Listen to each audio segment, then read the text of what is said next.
जिस वक्त हम अपने मन में किसी के प्रति बदले की भावना पैदा कर लेते हैं, उसी वक्त साथ ही साथ आपका दुख शुरू हो जाता है। नफरत से नफरत बढ़ती है, जहर से जहर फैलता है, आग से आग फैलती है। आप नफरत और आग और जहर मत फैलाइए, आप प्यार फैलाइए। प्यार से प्यार फैलता है।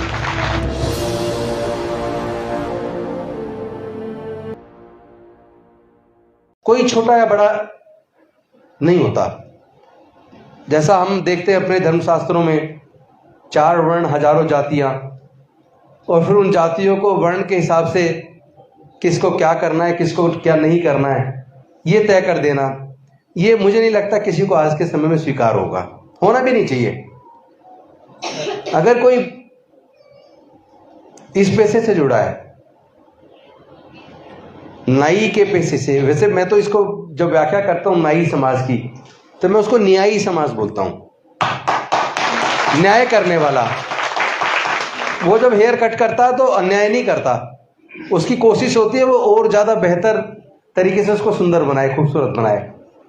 ये न्यायी समाज का अपना इतिहास भी है। न्यायी समाज के भारत में एक समय बड़ा साम्राज्य था, नंद वंश, वो न्यायी समाज से था। वहां से बढ़ते हुए भारत, आप सब जानते हो, बड़े बड़े उसमें भारत में आजादी के समय पर 565 रियासतें थी, और रियासतों में सामंतवाद की प्रथा थी। और उसके बाद जो हालात हुए, उस हालात पे जाने से पहले भारत के जब इतिहास को पढ़ते और समझते हैं, तो हम उसमें देखते हैं कि कुछ चंद लोगों को केवल देश में पढ़ने लिखने पर और ज्ञान पर अधिकार दे के रखा, बाकी पूरी मेजोरिटी को, 90% से भी ज्यादा लोगों को ज्ञान और पढ़ने से दूर रखा। 95% से ज्यादा लोगों को व्यापार से दूर रखा। 80% से ज्यादा लोगों को खेती की जमीन से दूर रखा। इससे इतनी बड़ी डिस्पैरिटी आ गई, इतना गैप आ गया समाज में। कुछ लोग बहुत ज्यादा पावरफुल हो गए, बहुत ज्यादा पैसे वाले हो गए, और कुछ लोग बेहद पिछड़ गए। लेकिन ऐसे में जब भारत आजाद होने वाला था, तो संविधान सभा में इस बात पे चर्चा शुरू हुई कि अब देश आजाद होने वाला है, अब देश की जनता सरकार चुनेगी, तो वोट से चुनेगी, वोट का अधिकार किसको दिया जाए। आपको शायद जानकारी ना हो, ज्यादातर संविधान सभा के सदस्य ये चाहते थे कि जो ग्रेजुएट हैं, या जो इनकम टैक्स पे करते हैं, या जो बड़े जमींदार हैं, केवल इन 3 कैटेगरी को ही वोट का अधिकार मिलना चाहिए।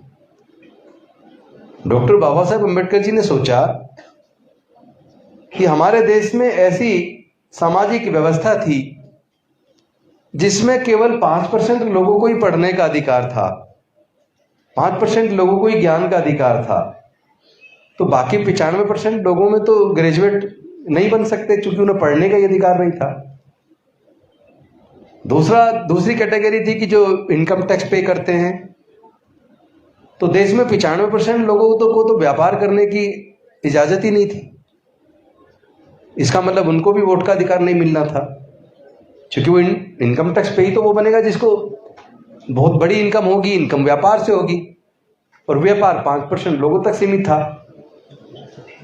और तीसरी कैटेगरी थी जो बड़े जमींदार हैं। बड़े जमींदार भी संपत्ति का भी अधिकार भारत में देश की महिलाओं को, देश के आदिवासियों को, देश के दलितों को, उनको और अति पिछड़ों को, उनको संपत्ति रखने का ही अधिकार नहीं था। तो जब देश में 80% के आसपास लोगों को संपत्ति रखने का ही अधिकार नहीं था, तो फिर वो बड़े जमींदार कैसे बनते।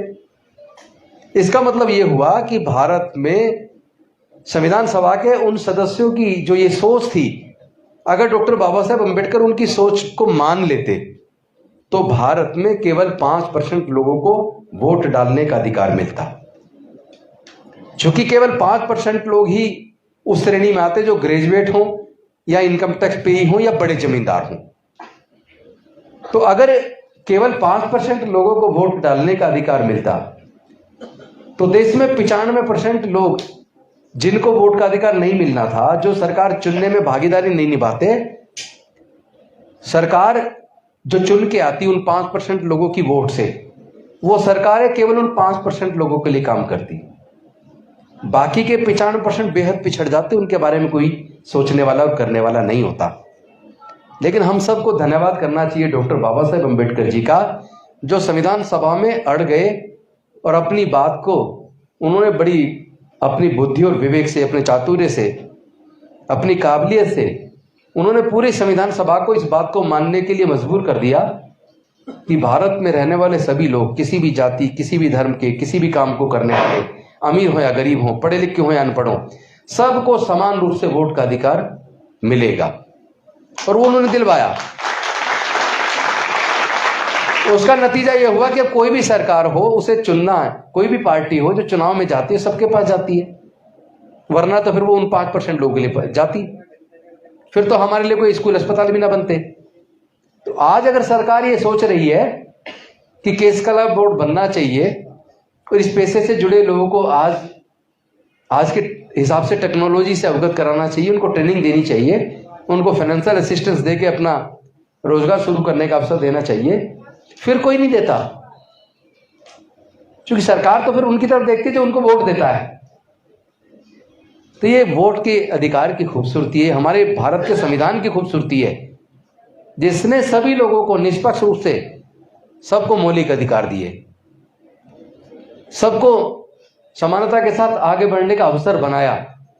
लागू कितना हुआ वो अलग सवाल है, क्योंकि संविधान कितना ही अच्छा हो, अगर उसको लागू करने वाले लोगों की नीयत ठीक नहीं है तो वो देश के सभी लोगों को फायदा नहीं पहुंचा सकता, और उसमें गलती हम भी कर देते हैं। अगर लोग जागरूक हो जाएं, अपने अधिकारों के प्रति जागरूक हो जाएं, संविधान के प्रति जागरूक हो जाएं, और वो ये तय कर लें कि हमें गलत आदमी को चुनना ही नहीं है। जो लोग देश में नफरत पैदा करते हैं, कहीं जाति के नाम पर, कहीं धर्म के नाम पर, जो देश को बांटने की बात करते हैं, ऐसे लोगों को चुनना बंद कर दें। जो सबको साथ लेकर चलना चाहते हैं, जो सबके बारे में कुछ ना कुछ विकास के बारे में सोचते हैं, जो गरीब से गरीब सबके बच्चों को क्वालिटी एजुकेशन देने के बारे में सोचते हैं, जो चाहते हैं कि, जो समझते हैं पूरा देश तब विकसित होगा जब देश में रहने वाले सभी लोग, चाहे वो किसी जाति धर्म के हो, जब सब लोग आगे बढ़ेंगे तो देश आगे बढ़ेगा। अगर देश में रहने वाले कुछ ही लोग आगे बढ़े, बाकी लोग सब पिछड़ जाएं, तो क्या देश आगे बढ़ेगा? नहीं बढ़ेगा ना। तो इसीलिए मैं कहता हूं कि अपने वोट की कीमत को समझो। जब हम अपनी वोट को शराब की बोतल में 1000-2000 रुपए में 10-5 किलो अनाज में बेच देते हैं, हम लोग ये भूल जाते हैं वो जो खरीदने वाला है वो किसके पैसे से खरीद रहा है। जिनके पैसे से वो हमारी वोट को खरीदता है, उन्हीं के हाथों पर पूरे देश को बेच देता है, हमारे बच्चों के भविष्य को बेच देता है। तो अगर देश बिक रहा है तो इसमें दोष किसका है? इस देश की सरकारों ने कितने मुश्किल से देश के संस्थान खड़ा किए।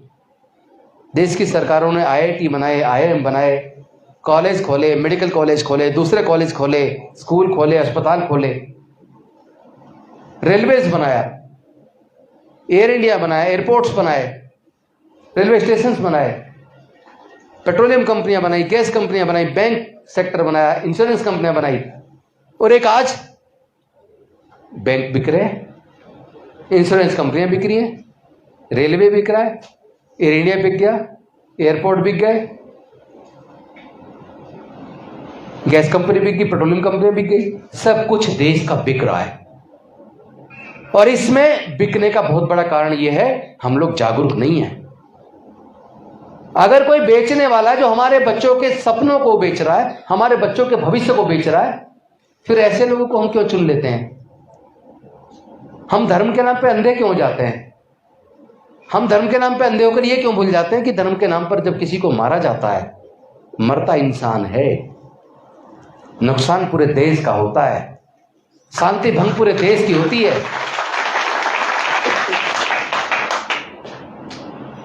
जब आगजनी होती है ना, सोच के देखो कि किसी इमारत को या किसी संस्थान को, या आपका कोई भी शोरूम हो किसी चीज़ का, जूते का शोरूम हो, कपड़े का शोरूम हो, सोच के देखो सब बनाने में कितनी मेहनत लगती है। पहले बिल्डिंग बनेगी और फिर उस बिल्डिंग में उस व्यवसाय को शुरू करने पे कितना भारी खर्च होता है, और कोई उसको जला दे। उसको बनाने में तो वह व्यक्ति की जिंदगी लगी है, लेकिन जलाने में शायद एक आध घंटे में सब कुछ जल के राख हो जाता है। लोग ये भी भूल जाते हैं जिसको आप जला रहे हो वो केवल एक व्यक्ति का नुकसान नहीं है, वो पूरे देश का नुकसान है।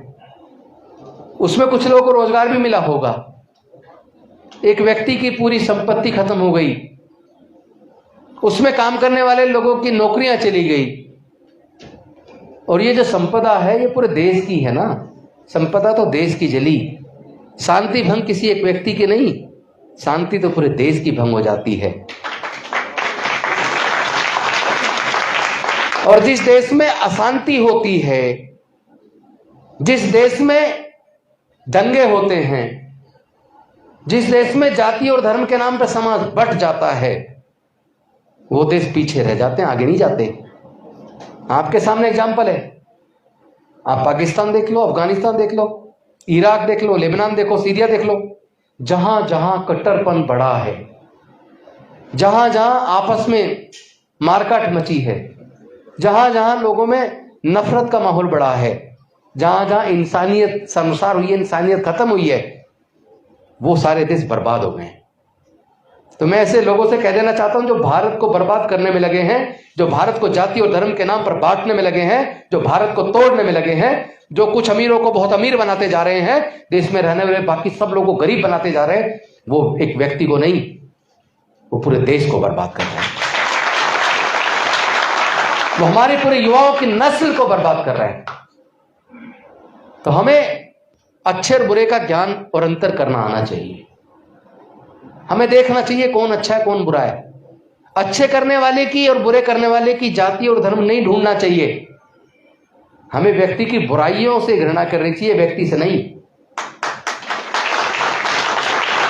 और ध्यान रहे, जिस पर हम अपने मन में नफरत पैदा कर लेते हैं, जिस वक्त हम अपने मन में किसी के प्रति द्वेष पैदा कर लेते हैं, जिस वक्त हम अपने मन में किसी के प्रति बदले की भावना पैदा कर लेते हैं, उसी वक्त साथ ही साथ आपका दुख शुरू हो जाता है।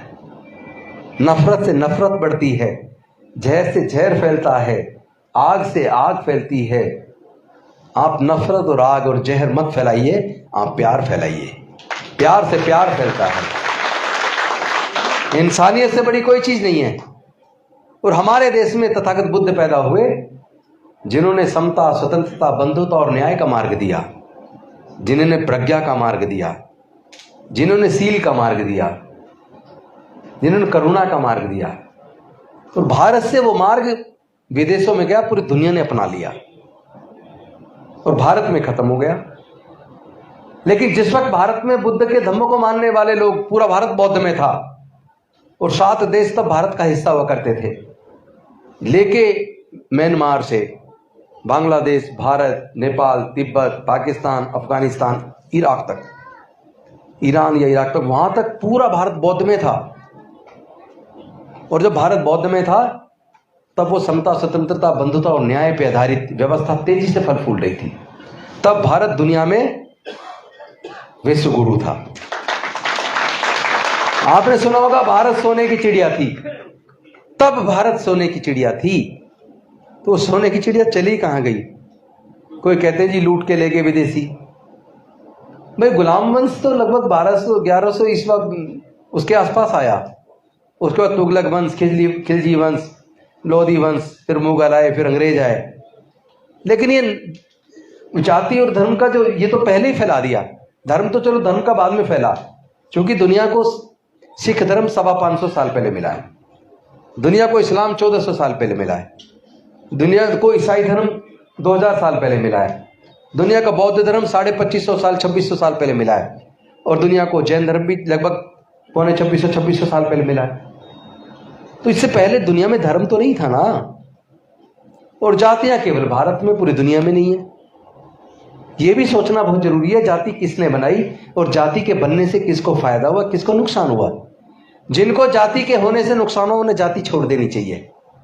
इस जाति रूपी बीमारी में आग लगाने का समय आ गया है।